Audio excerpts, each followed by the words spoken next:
surgeries, not every single time, because we don't have time for that.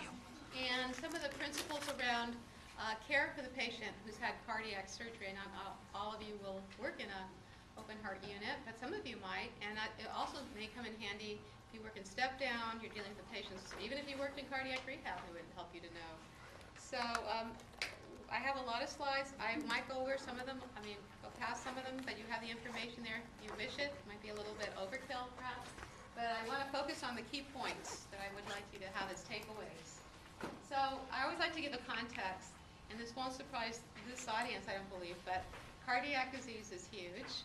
I talked about the prevalence of it in the American population. In fact, it's and roughly 1 million people are discharged annually from hospitals with acute coronary syndrome. We already talked about that. And this will give you a flavor of some of the surgeries. And actually the number of bypass surgeries, and this isn't a year, these are annual figures, has dropped, partly because things can be addressed so very efficiently and well and perhaps less invasively, if you will, in the cath lab. But actually for coronary revascularization, for longevity of the results, you'll find the literature supports that bypass surgery is the gold standard. In other words, especially for patients who have multi-vessel disease, that many of the patients do, many vessels involved. And of course, some patients can't have bypass surgery because they have no targets, no place to actually bypass to because they have so much disease, sadly. So there's for cath lab-based procedures of revascularization, there's over 1 million, and about half that are bypass surgeries in our country every year. Of course, there'd be 3 times as many millions of diagnostic cardiac caths are performed. Many of them are surveillance caths. Anybody who gets a heart transplant comes in quite regularly for a right heart cath. Not necessarily angiogram imaging, but they need to have biopsy of the myocardium for pick up signs of rejection.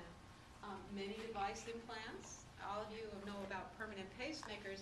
Some of you may not know about automated cardioverter defibrillators, which are very similar, but actually have some sophisticated programming that can help patients get out of a potentially lethal arrhythmia, and it can actually internally defibrillate VF, which is the common arrest rhythm in adults, cause of cardiac arrest in adults.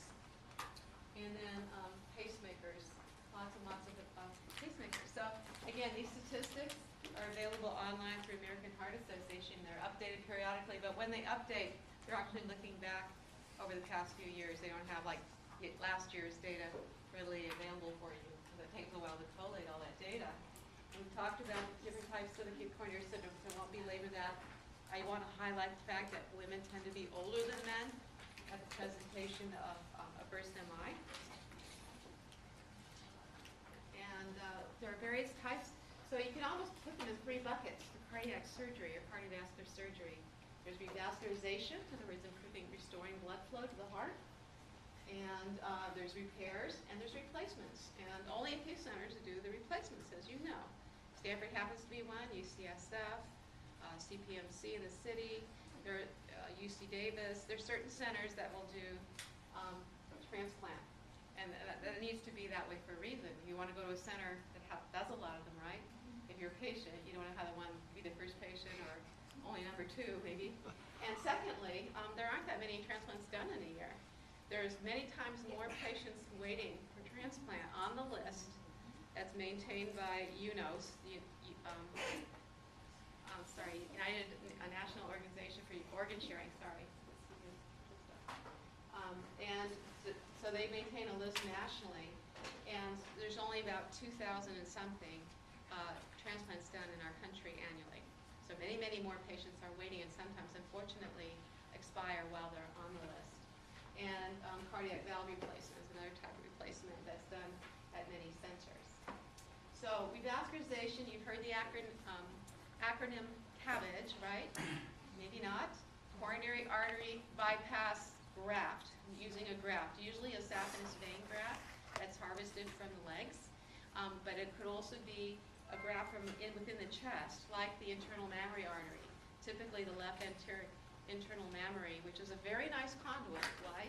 Because it's an artery, it's not a vein. They're very different anatomically in how they're structured, and the durability of an artery over time is much better. And when they take the lima off the chest, they actually leave it at its native takeoff. They don't just take out this little chunk of artery and stick it on the heart.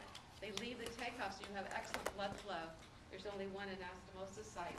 So it's very, very durable. For the patient, lasts a very long time, where the vein grafts wear out over time. They get boggy, they get what's called grummus in them, they get like a sandy material. So they don't last a lifetime, unfortunately, especially when the patient's young when they get their bypass. The CABGs can be done on cardiopulmonary bypass, which is like saying the heart-lung machine. That's basically taking over the function. So it's on the arrested heart, and the patient's blood flow is circulating through the machine, it's getting oxygenated by the machine and returned to the patient. It can be done off pump on what you've heard of is termed the beating heart surgery. Patients on a beta blocker infusing, lowering the myocardial oxygen demand. The patient's body is cool, lowering the body, actually, their oxygen demand, but they don't necessarily, their heart is beating and they're not, they don't have the complications of having to put on external cardiopulmonary bypass, which are many complications and concerns about that. So there's various types of CABs. Some very high-risk patients will be placed on the pump, but not on the arrested heart. It's actually done on the beating heart, and the pump is just there in case there's complications because the person's high risk, like a very elderly person, for instance. And believe me, at least at Stanford, we're doing valve replacements, bypass on some fairly older patients. That would surprise you, maybe 80s, maybe even 90. But, you know, it's not chronology, right? It's biology. Some patients are quite active and vital and have some meat on their bones. You know, they're not frail and emaciated. Actually, the older patient with some meat on the bones tend to do better on surgery, even if they're slightly overweight versus someone who's really, really thin or cachectic looking. Do they use both? Excuse me? They use both at the same time, like on the pump and then lowering of the... Yes. Yes, when they're on the pump, they're actually, because first of all, just by the fact that you're having the circulation now bypass into a mechanical system, tubing and whatever, it's going to cool, their core temperature will drop right away, whether you cool them actively or not. And then yes, they are cooled. They used to cool them very, you know, so if you talk about centigrade and normal body temperature 37, they're probably cooled to like 32 or 33. They're not as cooled as much as they used to be years ago. They found they don't have to go quite that low. And this is a cartoon just showing you the anastomosis sites for a transplanted graft heart right here, basically on the great vessels. We used to have heaps of native right atrium, some older patients who actually had the old procedure and they have two sinus nodes. One was their native sinus node, so they have two P waves on their ECG, which is interesting. And very often donor hearts, because you now not have vagal innervation on this graft heart, certain drugs don't work for patients that you would use in ACLS. You have to know that because they don't have the vagal innervation system to intervene. So they may be more tachycardic at rest because they don't have, you know, not every patient, but lots of patients are like that have transplants. You have to think about that. For all these entities, acute coronary syndrome, the care of the heart failure patient, and the care of the cardiac surgery patient, there are published guidelines, and many of them are consensus statements, like for the American Heart Association, American College of Cardiology. They get expert panels together, and based on the evidence, they craft guidelines and then assign different levels of recommendation. Like level 1 is, this is always a good thing to do for a patient. In fact, you'd be malpracticing if you didn't do it. And then they have sub-levels after that, like level 2 may be helpful, level 3 could be harmful. So you need, when you start reading guidelines, you'll appreciate, even if you take acute advanced cardiac life support, and any of you who want to go into critical care will need to have your ACLS certification, you will see the recommendations for various interventions for various emergencies based on the evidence. That's how we practice today. We don't do it because that's the way we've always done it, and it seems to work. So, no, we're evidence-based culture now in healthcare. And likewise, there are report cards. Some of these report cards are publicly available on the internet. People who are going to have their cardiac surgery, believe me, many of our patients, especially in this area, are very, very savvy. They look things up. They can tell you probably more about, you know, the device they think they're going to get than you know, because they just have done all the homework. But likewise, there's transparency. There are health grades. That's one database. Actually, name surgeons or physicians by name and what their track record is and whether or not they've had malpractice suits brought against them. And the hospitals themselves have registries like the Society for Thoracic Surgery and other regulatory agencies like Joint Commission, which comes and does surveys of hospitals. Every hospital wants to have Joint Commission certification because you can't be in the marketplace if you don't. And it's about adhering to standards and demonstrating that you're doing what you should do. So basically we're talking about outcomes, surgical outcomes, and so hospitals are very busy, and you as a clinician may someday be involved in some way in the quality data gathering or be responsible for ensuring quality data is gathered in your particular work arena. So implications for coronary artery bypass. First of all, there are certain areas in which it's usually advised. Left vein, the left main artery is a very important coronary artery that comes off the aorta and, as I mentioned, gives off branches. If it's infarcted or at risk, not functioning right, you have a dead patient because the left main, again, like I said, bifurcates into the LAD and the left coronary, the left circumflex.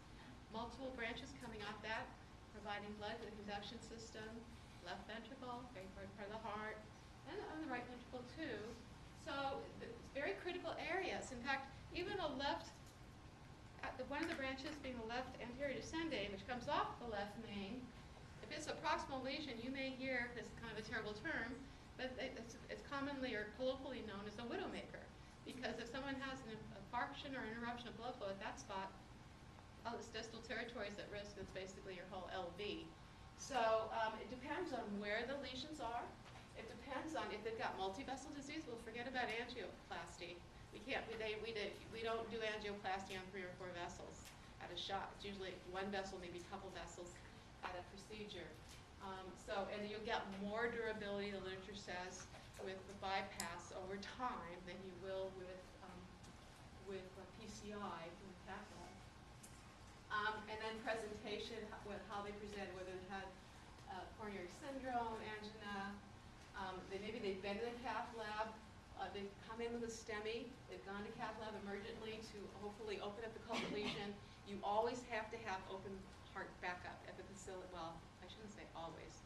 It used to be always. There's a few facilities like Cottage in Santa Barbara that do PCI, and they have to transport somebody elsewhere if they need an emergent surgical rescue, i.e. open heart surgery, because there's a problem.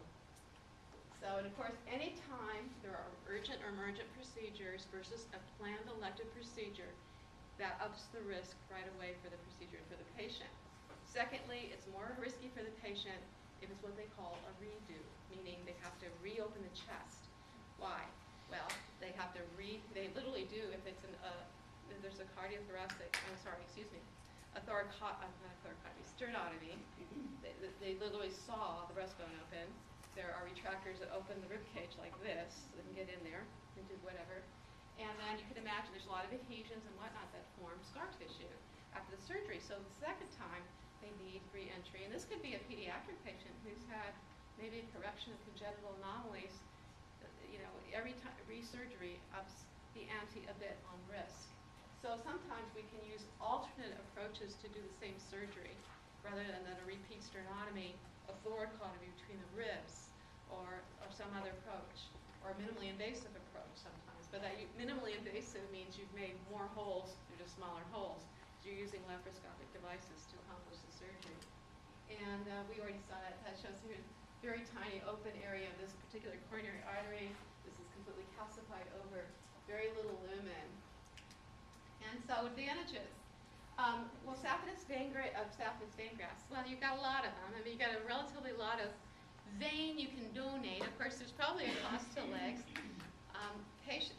Today, instead of doing this gigantic incision like they used to do here to harvest the vein for grafting, they have holes. They use port surgery and laparoscopy. So there's usually only 2 small incisions, which is much nicer on the patient. I can tell you patients used to complain vigorously about the pain in their legs, the swelling, the discomfort, far more than they do about the chest incision, believe it or not. And so being able to do it minimally invasively is huge. And also, one little portion of vein graft can actually bypass several vessels. They have ways of appending them, and we can't go into that. So that one little portion of vein graft could actually provide blood flow to two areas or past two areas by very clever sewing techniques that the docs can do. And but the disadvantages are they're veins, they're not arteries. They weren't designed to carry blood the way in arteries. They don't have that muscular medial layer like an artery, so they give out over time and they get foggy. And so patency, how well they stay open, drops about 50% after 10 years. And the pain of where they were excised from and the risk of infection from where they were excised from or harvested from. Internal mammary arteries, well, we've got two. We've got a right and a left. It's actually affixed to the chest wall, so when they open the chest, the surgeon has to spend time loosening it very carefully from the chest wall. But they are, after all, arteries, so they're much more durable. And the disadvantage is you don't have a lot of them. And they're usually used, and you can develop atherosclerosis, that's contraindication if they have atherosclerosis of the IMA. But they work very nicely, actually.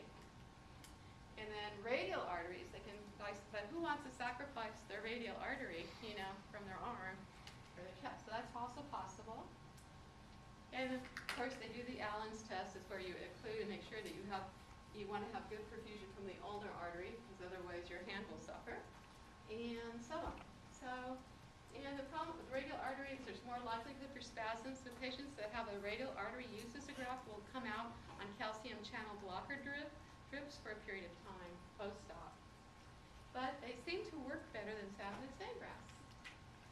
So what do you do as a nurse after a person is coming out from surgery? Well, persons who come out from open heart surgery always go to an ICU. It's usually a specialized question. I'm sorry? Yeah, I just have a question about the saphenous vein graft. So if the patency is only like for 10 or it's 50% tenure, do they typically have to do it again? Or Oh, great question.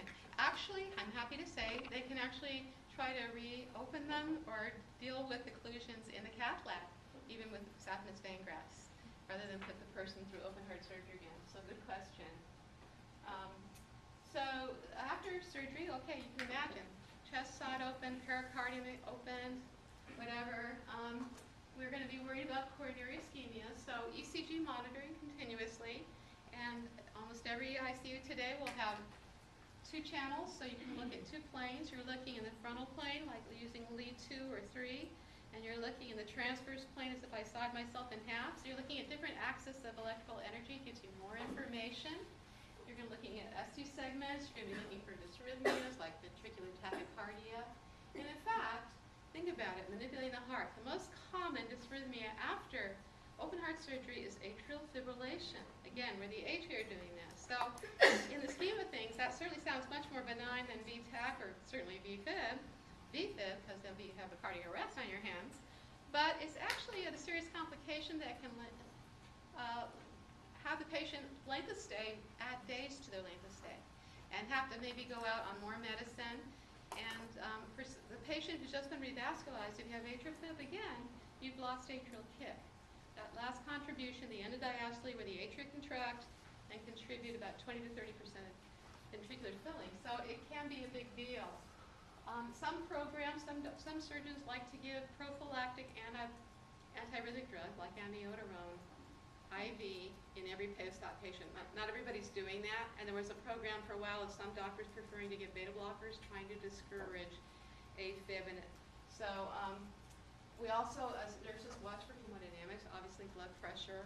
Usually, today, a lot of our patients do not come out with a pulmonary artery cath. It used to be everybody came out with this catheter that was in the right side of their heart with the tip of going into the pulmonary artery that goes from the right ventricle. And that will be a way you can monitor cardiac pressures and get a lot of information, even of a pending tamponade, where you have some bleeding to the pericardial sac that can affect heart function. And lots of patients don't have that anymore. Everything's gotten really simplified and streamlined. And again, we have a lot of patients that are fast-tracked to, depending on their smoking history and their pulmonary status, they're extubated within a few hours of coming out of the OR today. And up in a chair that night, talking to the families. It's pretty amazing. Not every patient. Some patients come in with much more comorbid states and risk factors. And again, controlling blood pressure, especially if the patient's been arrested on cardiopulmonary bypass. They'll be coming out on an assortment of drips, usually inotropes like epi or norepi, and on pressors like vasopressin, for instance, trying to give them some blood pressure.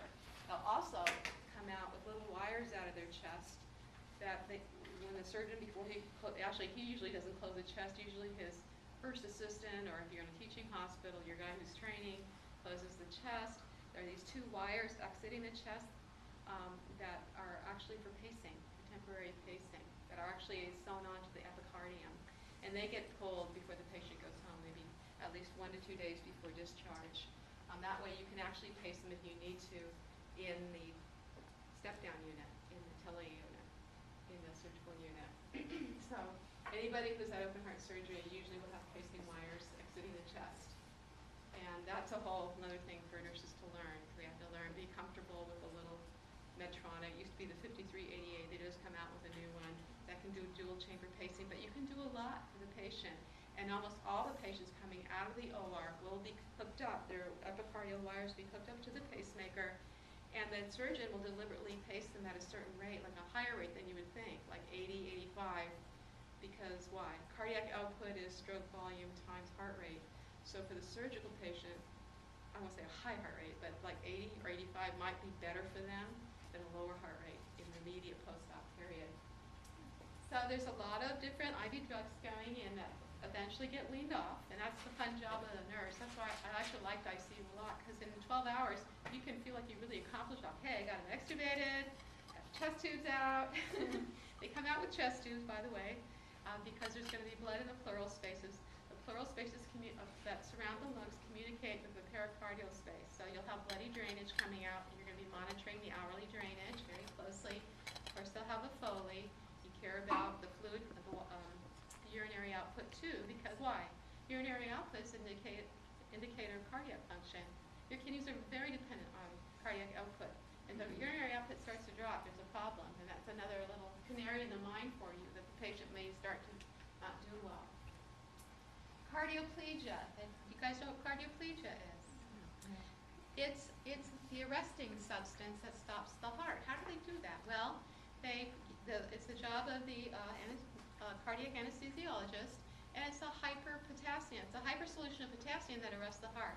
That's why as clinical nurses, you're going to be, especially if you're a cardiac clinical nurse, you'll be very tuned into potassium levels. Serum potassium levels are extremely narrow, the normal range, depending on your lab, something like 3.5 to 5 or 5.2 milliequivalents per liter.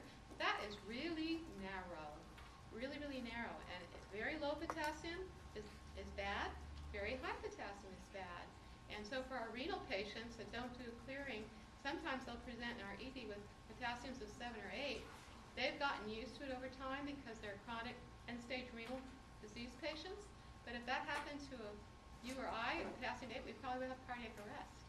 Well, they actually use the hypertonic potassium solution to arrest the heart, and then they restart. When all they have to do is flush it out, and the heart will usually restart on its own.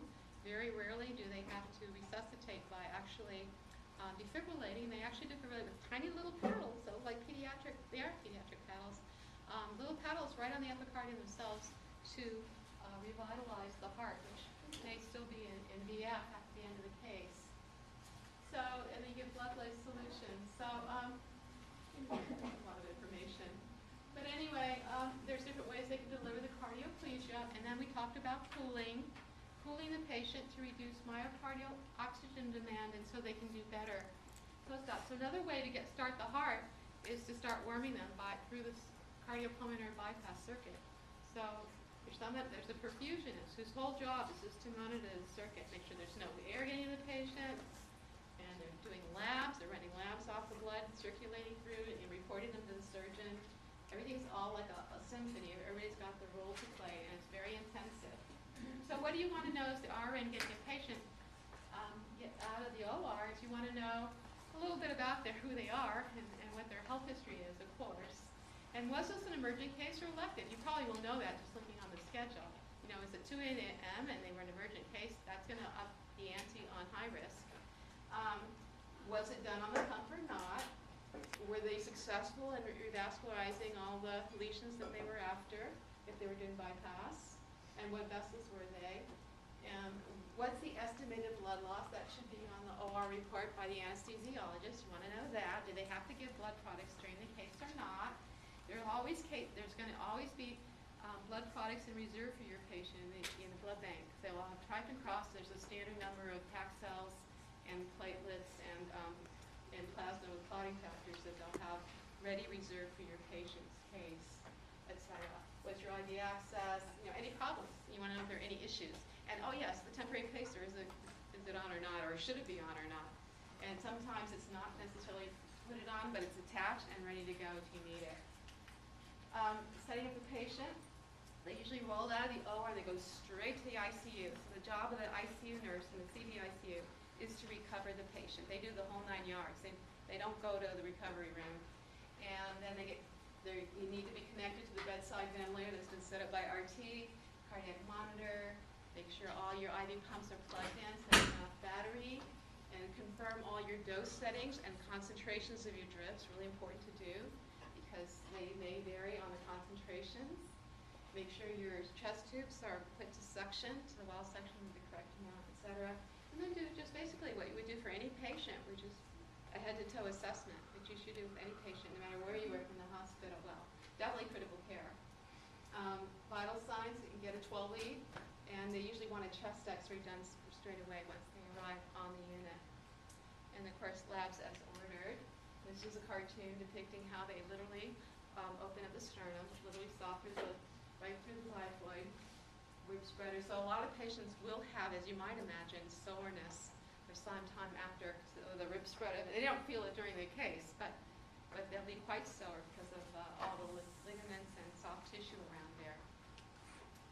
And this is showing mid-cab incision, an alternative to doing a sternotomy, midline sternotomy. This is a mini sternotomy. Only they don't go all the way through the entire breastbone on this. And then there's also the thoracotomy approach for certain procedures. But interestingly, this is much harder to manage pain-wise. There's a lot of pain receptors here. And for your patients who have pulmonary surgery, anytime you have thoracotomy, they have spreaders, obviously, that split the ribs. They work on, sometimes they remove a rib for a case.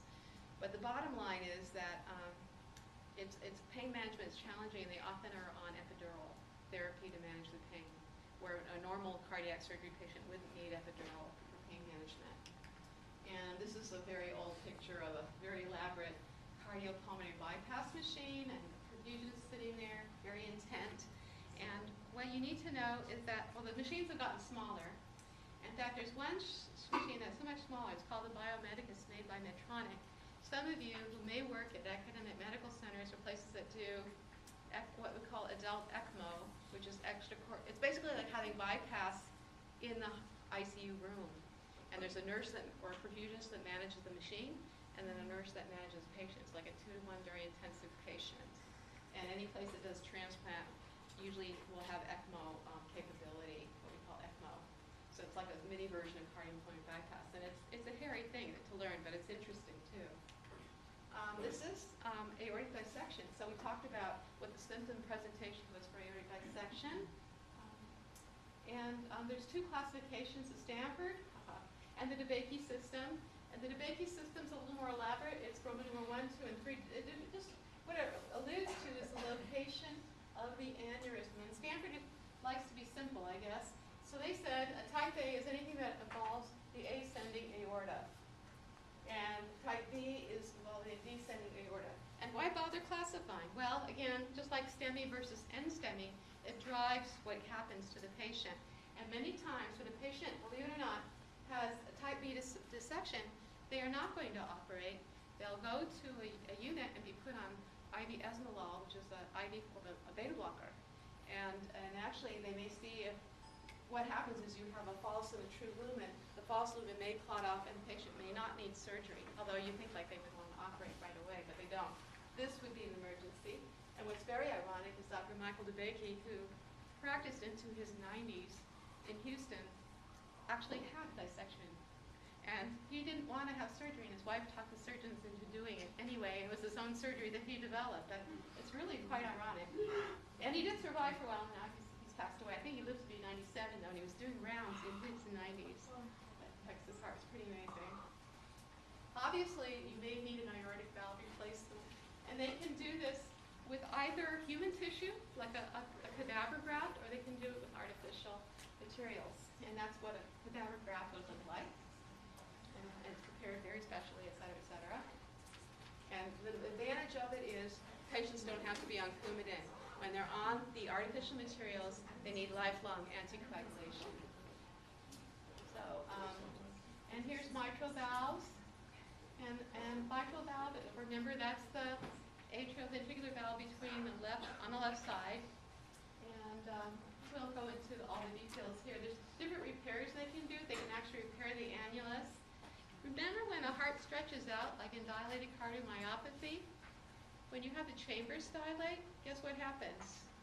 The annulus that supports the leaflets also stretches, and so the leaflets don't coapt normally. They don't close off when they're supposed to close off and prevent regurgitant blood flow. So sometimes they can go in and just tighten a ring, put a ring in, and fix the valve without actually replacing the valve, which is a much easier procedure. They sometimes have to use artificial valves, and here you can see examples like the Shiley valve, and there's different mechanical valves, like a little ball type of, or a flapping a disc that rotates, or tissue valves, which actually are metal, but they have either porcine or bovine tissue. And what the advantage of the tissue valves are that, yes, they actually are on Coumadin when they leave the hospital, but only for like 3 months, and then they're off. But when you have a mechanical valve, you are on lifelong anticoagulation, and even though we have so many patients today that we look after on warfarin for one reason or another, DVT, PE history, atrial fib would be another indication, the reasons why, or mechanical valve would be another big indication. We have lots of patients on warfarin. The big advantage of the mechanical over the porcine or tissue valves is that they last a lot longer. If you're talking about a patient who's 10 or 25 or even 40, you probably want to put in a mechanical valve, whereas the person 75, well, what's their life expectancy? They'll probably do fine, and they won't need anticoagulation, especially if they're becoming a bit at risk for falls and things like that. So those are the kinds of things that you might think about. So we already talked about that. And also, but both types of valves can be replaced. So people do get subsequent valve replacements if they need them. And then this is the aortic valve. We have a new, well, not brand new, but we have now the ability to replace both the aortic valves and now mitral valves with catheters without opening patients up, doing an open heart. And that's great for our older patient for whom many risk factors would prohibit open surgery. They can actually have it introduced to the femoral incision, the femoral artery, upper retrograde, up the aorta, and then up through the aortic valve. And what they do is then they withdraw and deploy within the diseased valve a new valve. So they don't excise the old thing. It just sort of stays there. And that can present complications because many diseased valves have calcifications on the leaflets or on the valve orifice, so that when you're stretching, there's always a danger that small bits of that calcification will embolize off and go with the bloodstream. And from the left heart, where is it going to go? It very easily go to the brain. So there's ways of mitigating that with the techniques they use. And they've been very successful, and we're doing TAVRs at Stanford, and many other centers are doing them too. It's a nice option for the person who still has some quality of life, wants to keep going, is really very disadvantaged by their aortic stenosis. Because when you think about it, aortic stenosis, if you have a narrow valve, every time your heart beats, it has more of a challenge of trying to pump the blood out. So these patients often present with fatigue, syncope, even heart failure type symptoms because they don't have good forward flow because of this very narrow orifice. And it's nice that we have some other options to fix it. So the definition of aortic stenosis would be an area of the aorta that's less than 1.0 centimeters squared. That's how they look at it clinically when they're evaluating. And infection and valve disease or replacement, those are complications. So we're worried about endocarditis, right? Bacterial infection being introduced into the heart. That's a very complicated medical therapy because these patients will typically require 6 weeks or more of IV antibiotic therapy, which doesn't have to be living in the hospital, but does mean somebody coming to the home or the patient going to an infusion center, or usually going to the home. And and for some patients who are very high risk, it does have to happen in the hospital. So one of the key things then is very basic, hand washing. And watching the surgeons as they come and do rounds and making sure they're doing adequate hand washing, because it'd be shameful if we cause an infection in a surgical patient because we didn't do something super, super basic like that. So, and then the other, besides infection, clots are the other huge potential complication, and the most common thing would be stroke. And sometimes a stroke is not from a clot, it can be from air that was left trapped in the heart. And that's why the job of the anesthesiologist is to watch with the TEE echo, the transesophageal echo, very carefully to make sure there's no air trapped in the heart that can become, because what is more catastrophic than stroke, after this big risky procedure.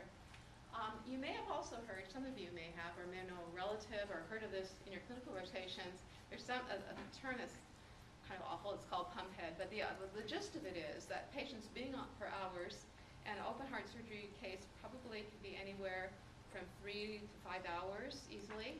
On the bypass, having your circulating extracorporeal, right, outside your body, puts you at risk for being very cloudy cognitively.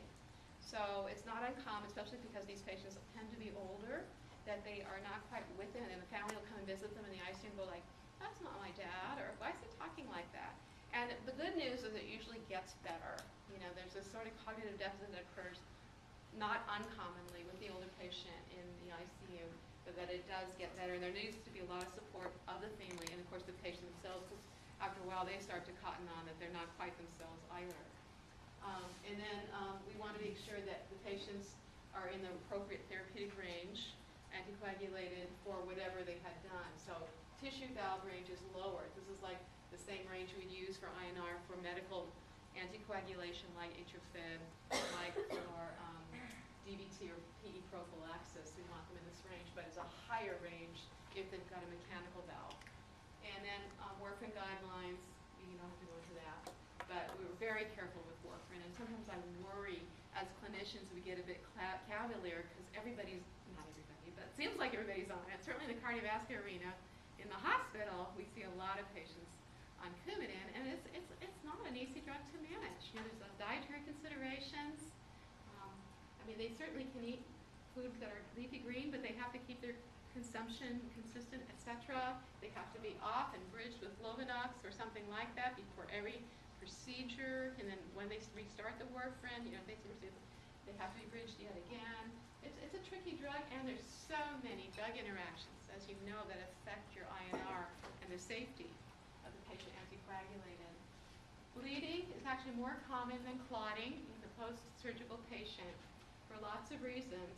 And you want to be sure of the drug interactions like we talked about, because many patients will be on IV amiodarone, sometimes as prophylaxis for arrhythmia. And so you want to monitor closely for bleeding, especially the chest tube output. And then we reported it's more than 200 cc's an hour for the first couple of days, or sustained high. And often when patients get up for the first time and they're standing, when they still have their chest tubes in place, they dump. They'll just, because they've been they've been supine, all of a sudden they stand up, you can expect some dumping. So you can assure your patient that that's not unexpected. Hand washing, hand washing, hand washing, changing IV sites, and using good technique for putting in IVs, watching the nutrition, and dressing care. Dressing care is pretty simple these days anyway. We usually leave the dressing on until it basically is ready to fall off, and then it stays uncovered. Obviously, the patient is on the ventilator longer than anticipated. You don't want secretions, getting on a new median sternotomy. So, but it's actually, the care is fairly basic, and there's a lot of pre-care before the surgery. They do chlorhexidine showers, and they get painted with some solution. They often have a drape that's impregnated with antibiotic that's placed on before the skin is cut. There are a lot of precautions around that. cardiopulmonary bypass many adverse effects like an inflammatory response because it's foreign to have your blood circulating in this machine outside your body. The body reacts with not only a drop in core temperature because the blood's being cooled, but with an inflammatory response that could affect your heart function. So it's something a nurse would be watching for. And then we always watch the kidneys. Like I said, we want to preserve the beans because it's important, and they really are a nice barometer of how well the heart is working. And we start to urinary output is dropping, all of a sudden we're worried, we want to know why. So here it is with a nice healing wound. One of the care considerations is to tell your patient if they have a median sternotomy, they need to be on what we call sternal precautions. That means at least for 8 weeks. Some programs advise for 10. But what that means is even when they're in the hospital, they can't use the side rails to pull themselves up in bed. They usually are given, you may have seen patients with a pillow to hug when they cough to splint themselves so they don't strain this incision.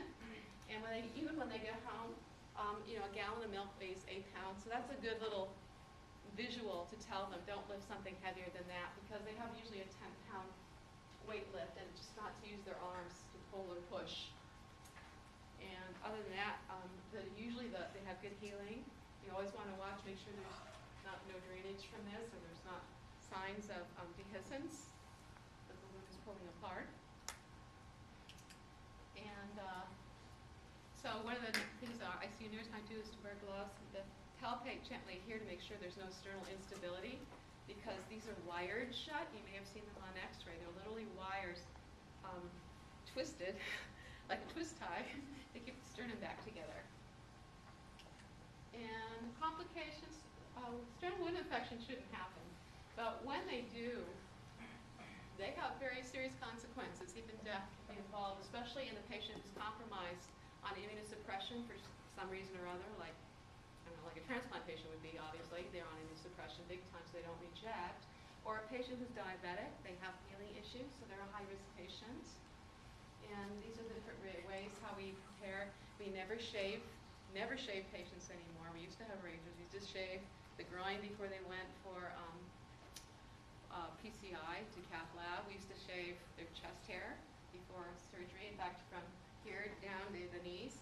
But we don't do that anymore. We clip. We use clippers because we found that shaving, the evidence showed, shaving was opening portals of entry, and we were having much more problems with infection. And these are some of the common barriers for good wound healing besides diabetes, certainly morbid obesity, immunosuppression, or cachexia, malnourished patients, sternal trauma, or like they've been in a car accident, have hit their chest on the steering wheel, and so on. So lots of reasons, or something we did, iatrogenic means we in the hospital introduced something that caused them to have problems. And so we always give prophylactic antibiotics that are indicated in the OR as the chest is opened.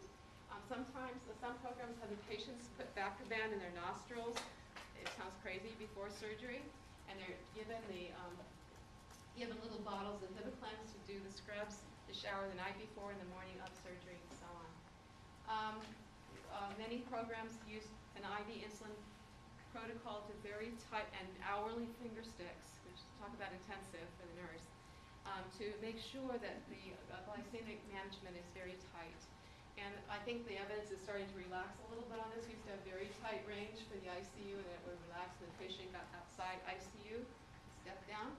But they were showing that it was associated with better surgical outcomes and less complications. And pain management, they may get morphine and IV narcotic initially, but very quickly, usually by post-operative day 1 or 2, they're on orals like Percocet or Vicodin, believe it or not. And they've also been given some dosing of maybe Toradol, which is ketorolac, which is a very effective drug and without the narcotic side effects, and actually has anti-inflammatory properties. This is the cardiac cath they may or may not have. This is an old-fashioned, what old nurses like me would call a swan, because it was developed by Dr. Swan and Dr. Gans. So the Swan-Gans catheter that actually goes into the heart is usually inserted through the right IJ.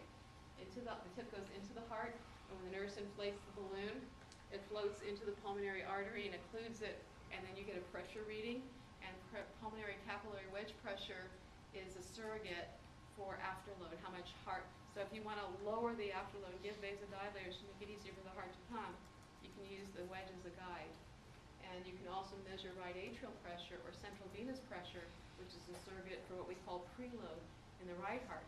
The right heart is going to prime it to pump on the left. So we want to keep that in the sweet range too. We don't want it real high.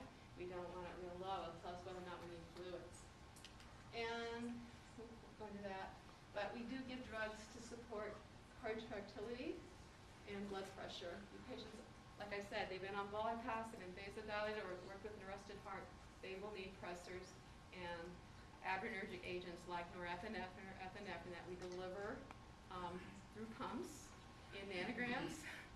I mean, it's pretty amazing. You talk about how small some of these things are, micrograms or milligrams, depending on the drug. And we want to keep the patient optimized. And so complication might be if the patient needs, you can't get off the vent really quickly. Like I said, most patients can be fast-tracked and extubated within a couple hours of coming out of the OR, believe it or not. Even a transplant today, depends on the patient. But if they have to stay on the vent for a period of time and it goes beyond 2 days, it starts to get, it's going to lengthen their length of stay. You can just put it in your head that it will. And you're worried about pneumonia and other things, like I talked about wind infection. You don't want somebody getting suction and coughing up secretions onto a fresh sternotomy. And another complication, we talked about the cognitive impairment, and there's lots in the literature on that. Atrial fib, there's a little rhythm strip of atrial fib. You should recognize it as the classically irregularly irregular rhythm. You've lost AV synchrony, you've lost atrial kick, and the rates, the ventricular response can get super high. That's not good for a patient who's just come out of surgery. So there's things we can do to prevent it and to treat it. And one of the other things you always think about with cardiac rhythms is how's your patient's electrolytes? We super care about potassium, magnesium. So that's what the temporary pacer generator, this is the Medtronic 5388, that any cardiac surgery would have to know and love if you're going to work in an open heart unit. And it's actually easier to work than it looks. But anyway, it does amazing things to help the patients. And then when it's not attached, the patient has these wires coming out of the chest, you have to electrically isolate the ends of those wires. You don't want to think about all the electricity in an ICU room. A lot, right? You got the cardiac monitor, you got the IV pumps, all this ambient electric. You don't want anything affecting, you have to protect the patient, the conduit right to their hearts. So we teach that too, how to put cap off the ends of those wires and dress them properly. Perioperative MI is certainly a complication of open heart surgery. I'm happy to tell you it's fairly rare. All it says up there, 25%, but in any reputable center, it's a pretty low complication, but it's a complication. And this is what pericarditis looks like. This is the 12-lead ECG. The bottom strip is always the rhythm strip. There's usually 1, 2, or 3 rhythm strips. So this shows you full 10 seconds of rhythm. But all you have to eyeball is, and you don't have to be any expert, you can see the ST segments are elevated, not just in a certain lead distribution, but across everything. And that's telling you that the whole pericardium is inflamed. And this is an MI. This is not acute MI. This is, especially knowing the patient has had cardiac surgery, you may see this on ECG. So it's learning how to recognize it. Postcardiotomy syndrome, this is when patients start not to do well or don't do well post-op after open heart surgery, and they require mechanical support, fortunately temporary mechanical support. This is one device that's very easy to deploy. It can be put in at the bedside in an ICU. It doesn't have to be in the cath lab or the operating room. Sometimes it already is, though, if they already see the patient's not doing well. And this could be after a cath procedure as well as open heart surgery. So what it is it's a catheter, again, going through the femoral artery, retrograde up the aorta. The tip of it stops about 2 centimeters below the second intercostal space. And what you've got is a 40-centimeter balloon that is attached to a pump, the balloon pump. Datascope makes them, different companies make them, and it's shuttling helium. Why helium? Well, helium's a very light gas. It's the second on the periodic table after hydrogen, so it's one of the lightest gases, so it's very quickly to shuttle, and it shuttles in synchrony to the patient's electrical ECG, and what it's doing is just before, or say during diastole, when the heart is resting for a moment and filling with blood, and the heart itself is getting perfused with blood during diastole. muscle, especially the left ventricle, it's inflated and it's forcing blood back through the coronary ostia, the beginning of the coronary arteries, and forcing blood and helping augment perfusion to the heart. And then, just before contraction, it quickly deflates very fast. And it actually creates a vacuum and helps pull the blood out of the heart, if you will. It augments cardiac output. So this is called an intra-aortic balloon pump. When you worked in a CCU or cardiac ICU, you would get over time. Some of not every nurse is trained on it, but there are always a cadre of nurses that can take care of patients on this. And fortunately, it shouldn't be in the patient longer than 4 or 5 days max. Hopefully less than that, but sometimes it can be in up to a week. We have other tools now that we use called ventricular assist devices, and you're more likely to see that employed if the patient needs longer-term support. And then we have what we call ECMO, which is like having cardiopulmonary bypass right in the patient's ICU room that centers that do open heart might do. So, fast-tracking patients, getting them extubated, getting them pulmonary toilet, clearing the secretions if they've been arrested. The lungs have been arrested, so that's anitis for pneumonia, because you've got all these pooled secretions. Good aggressive pulmonary toilet, good cough effort, always splitting that incision with a pillow, don't let them cough out, and monitor their hemodynamics, monitor their chest tubes. The chest tubes get pulled. We have mediastinal chest tubes. There you come out right away, postoperative day 1. You don't need to have a chest x-ray. But the ones that are pleural, and you need to know which is which, when they come out with all these tubes and all these little drain things, you got to have the OR nurse sit there or anesthesiologist tell you what's what, and then label them for the next nurse. These have to have a chest x-ray after they come out. There's techniques on the care that you would learn if you take care of this population. And we want to get the lines out. We want our patients up and walking. Post-operative day 1 if possible. Doesn't matter if they have chest tubes, everything comes with them. You can bring a cart, you can stick all their little chest tube collector things, the Foley's hanging on something. You have to feed patients moving and be aggressive, but use good clinical judgment, and then get them into cardiac rehab, and where they can get not only exercise that's monitored, but further education on risk factors. They get psychosocial support from the other members of the team. They often have formal education. So that's a scoop on